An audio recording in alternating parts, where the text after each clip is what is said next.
Estudo Bíblico, Êxodo 25. O Tabernáculo, verso 1.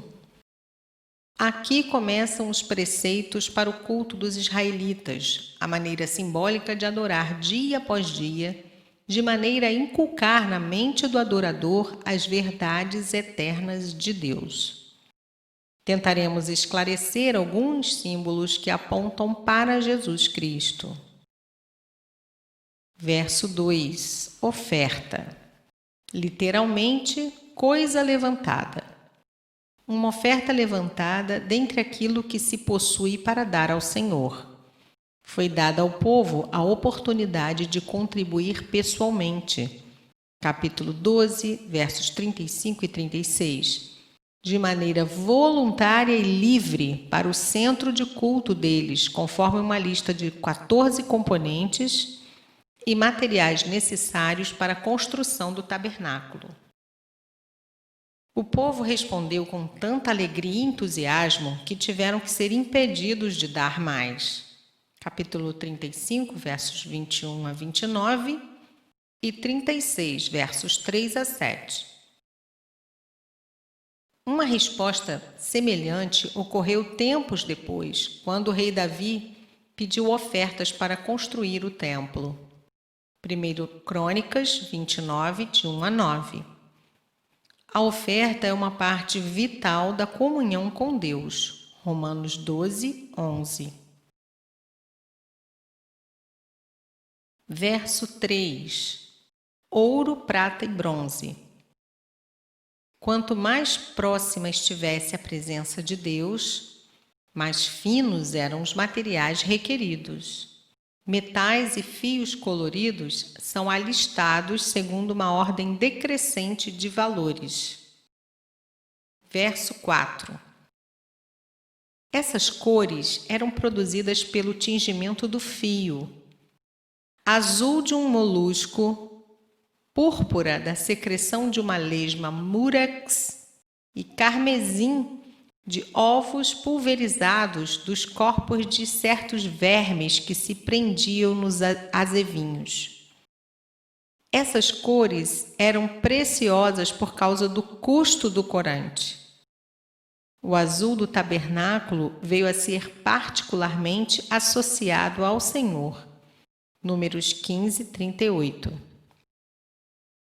O linho fino fora produzido provavelmente no Egito, que era famoso pela excelência na produção de fios de linho retorcido. Os pelos de cabras eram mantidos sem tingir. Seriam usados como primeira cobertura do tabernáculo, e outras peles seriam colocadas por cima deles.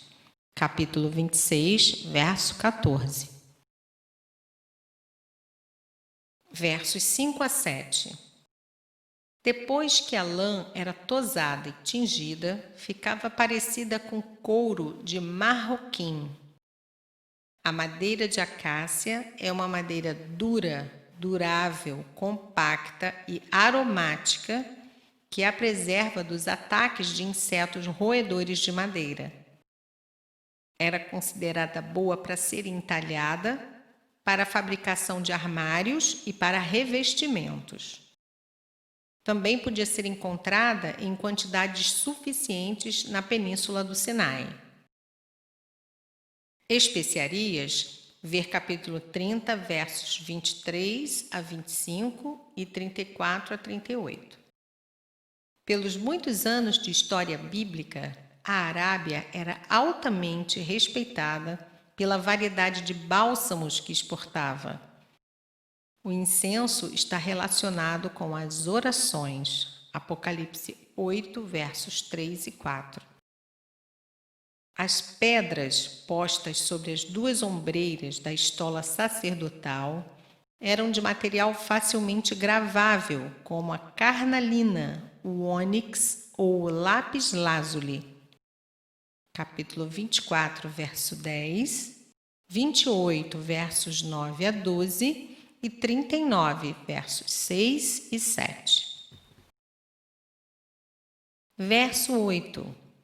Santuário é um termo mais amplo do que tabernáculo, referindo-se a qualquer lugar de autorrevelação visível ou teofania de Deus.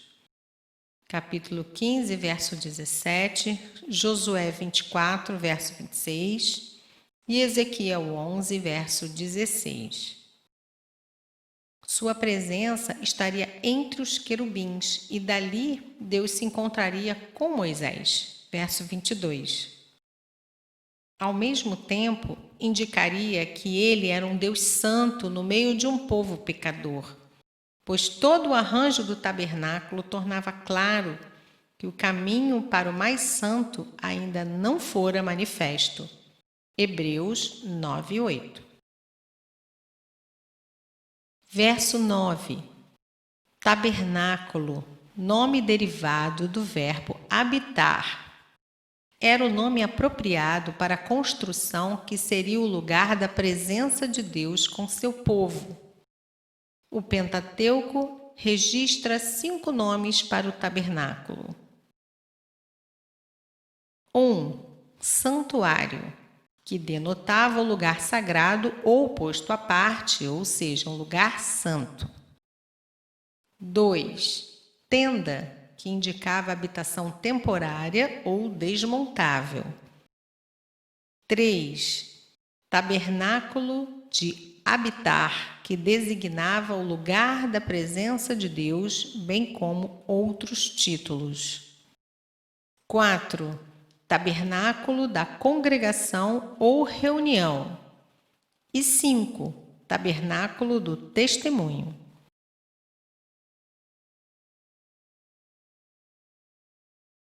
Além de receber instruções detalhadas para o tabernáculo, Moisés provavelmente deve ter visto um modelo. Aqui jaz a nossa dificuldade. Muitas das coisas que parecem confusas nas instruções imediatamente se tornariam claras se ao menos pudéssemos ver o modelo. Portanto, no exame das diversas especulações quanto à forma exata da estrutura do tabernáculo, só podemos tentar decidir qual a que nos parece mais razoável. Versos 10 a 22. A arca era uma caixa ou baú alongado de acácia recoberto de ouro. Aceitando que o côvado tem aproximadamente 45,72 centímetros de comprimento, a arca media cerca de 1,14 metros de comprimento, 68,58 centímetros de largura e 68,58 centímetros de altura. À volta da tampa havia uma coroa ou moldura de ouro, formando um rebordo. Em cada um dos 4 cantos, verso 12, havia uma argola de ouro. Através dessas argolas passavam varais recobertos de ouro com os quais a arca era carregada, versos 13 e 14. A tampa da arca é chamada separadamente de propiciatório, verso 17. O lugar do perdão de Deus que aponta para Cristo, Romanos 3, 25. Era uma laje de ouro sólido, encaixando-se na largura e comprimento da arca. Sobre a tampa havia as figuras de 2 querubins feitos de ouro batido. Essas esculturas ficavam uma de frente para a outra, com suas asas abertas como se cobrissem o propiciatório. Fosse qual fosse a aparência exata dessas figuras, sempre simbolizaram a presença do Senhor. Ezequiel 1:5, Gênesis 3:24, 2 Samuel 22:11 e Apocalipse 4, versos 6 e 7. A arca é, portanto, objeto central do culto, onde se guardava o testemunho, verso 16. o decálogo sobre as tábuas de pedra, o texto dos 10 mandamentos que o povo aceitou, formando assim a aliança com Deus, capítulo 19, verso 8, capítulo 24, versos 3 a 8. Verso 16, o testemunho. Essa designação das 2 tábuas de pedra que continham os 10 mandamentos e que foram colocados dentro da arca, explica por que ela era também chamada de Arca do Testemunho. Verso 22. E mostra por que era apropriado chamar toda a estrutura de tabernáculo ou a tenda do testemunho. A Arca da Aliança do Senhor de toda a terra, Josué 3:11, e a Arca Sagrada, 2 Crônicas 35:3, são nomes alternativos. A palavra escrita de Deus é o seu testemunho das condições de sua aliança. A Bíblia não é um testemunho humano falível acerca de Deus, mas antes é o infalível testemunho de Deus para os homens.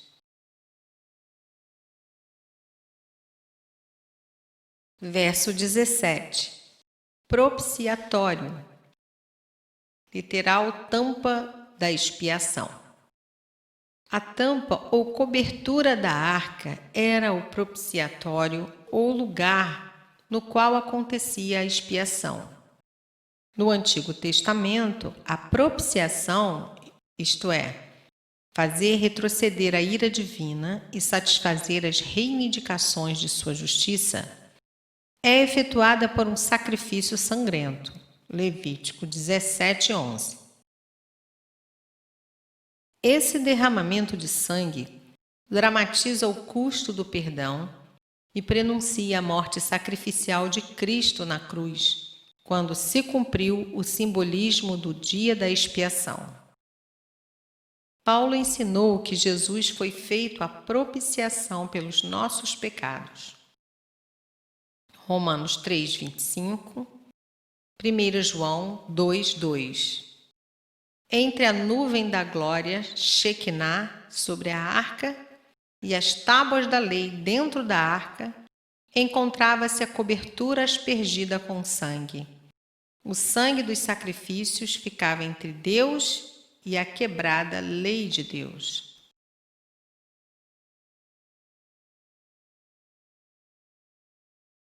Verso 18.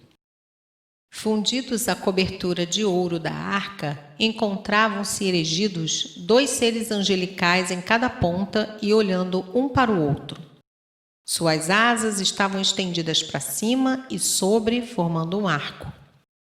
Querubins associados com a majestosa glória e presença de Deus, Ezequiel 10:1-22, encontravam-se bordados nas cortinas do tabernáculo e no véu do Santo dos Santos.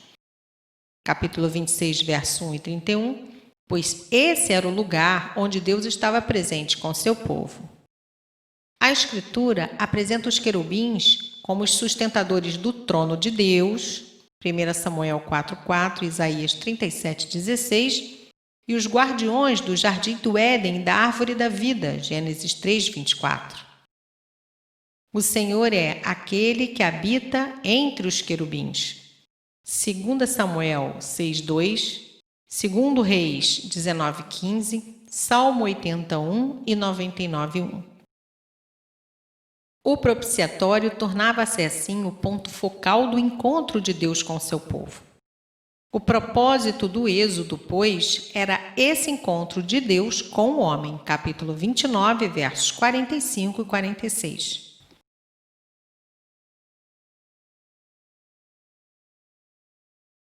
Versos 23 a 30, a mesa dos pães da proposição. É chamada mesa da proposição, números 4, 7, e a mesa de ouro puro, Levítico 24:6, 2 Crônicas 13:11. Esta era uma mesa simples, com 91,44 centímetros de comprimento, uns 45,72 centímetros de largura, 68,58 centímetros de altura, feita de madeira recoberta de ouro. Uma moldura com cerca de 7,62 centímetros de largura, 4 dedos, verso 25, corria ao redor da mesa, ou logo abaixo do tampo, como nas mesas modernas, ou no meio das pernas, como aparece na representação da Arca de Tito. Sobre as 4 pernas havia argolas de ouro para a passagem de varais, pelos quais a mesa era carregada. O pão era colocado na mesa. 1 Reis 7,48. Na presença de Jeová, um pão para cada tribo de Israel. Havia, assim, um reconhecimento contínuo de que de Jeová vinha o seu pão de cada dia, um símbolo de comunhão e dependência. E sendo essa mesa para os pães, verso 30, ela simboliza a mesa de Cristo, na qual participamos do pão da vida, sua carne e sua palavra, o nosso sustento diário e do qual dependemos para a nossa sobrevivência espiritual. Verso 29. Esses pratos, todos de ouro puro, incluíam onde os pães da proposição eram colocados, um recipiente para o incenso e as galhetas para libação ou oferta de vinho, bem como as taças para as libações. Capítulo 37, verso 16, Levítico 24, 7 e Números 4, 7. Verso 30. Pães da proposição. Depois de comer o maná no deserto, os israelitas não podiam duvidar de que Deus dá o pão de cada dia. A cada semana, uma nova fornada de 12 pães era colocada na mesa no lado norte do santo lugar. Capítulo 40, verso 22. Os utensílios dessa mesa também eram feitos de ouro refinado, verso 29. Esse pão da presença não era colocado para que Deus alimentasse o seu povo, diferentemente de alimento posto nas colunas e templos pagãos, mas para reconhecer que as 12 tribos eram sustentadas constantemente sob o olhar vigilante e o cuidado do Senhor. A cada sábado, o pão era consumido no santo lugar pelos sacerdotes em serviço. Levítico 24, versos 5 a 9. Os pães da proposição tipificavam o Senhor Jesus Cristo como o pão que veio do céu. João 6, 32 a 35. Versos 31 a 40. Em frente à mesa dos pães da proposição, no lado sul do santo lugar, localizava-se o candelabro adornado, ou menorá, que tinha a forma de um pé de amêndoa em flor, chamada de despertador pelos hebreus, por causa de sua florada precoce. Consistia de uma haste central, da qual saíam 3 ramos que se estendiam para os lados e para cima. Nas pontas dos ramos e da haste, lâmpadas fixas, 7 ao todo. A haste e os ramos eram decorados nos intervalos com trabalho ornamental no formato de um cálice e uma corola da flor da amendoeira. O candelabro fornecia luz para os sacerdotes enquanto estes serviam no santo lugar. De acordo com as instruções de Deus, capítulo 27, versos 20 e 21, 30, 7 e 8, Levítico 24, de 1 a 4. Era providenciado para que ele fosse mantido bem abastecido com azeite de oliva, para que a sua luz nunca se extinguisse. O tamanho do candelabro não foi declarado nas Escrituras.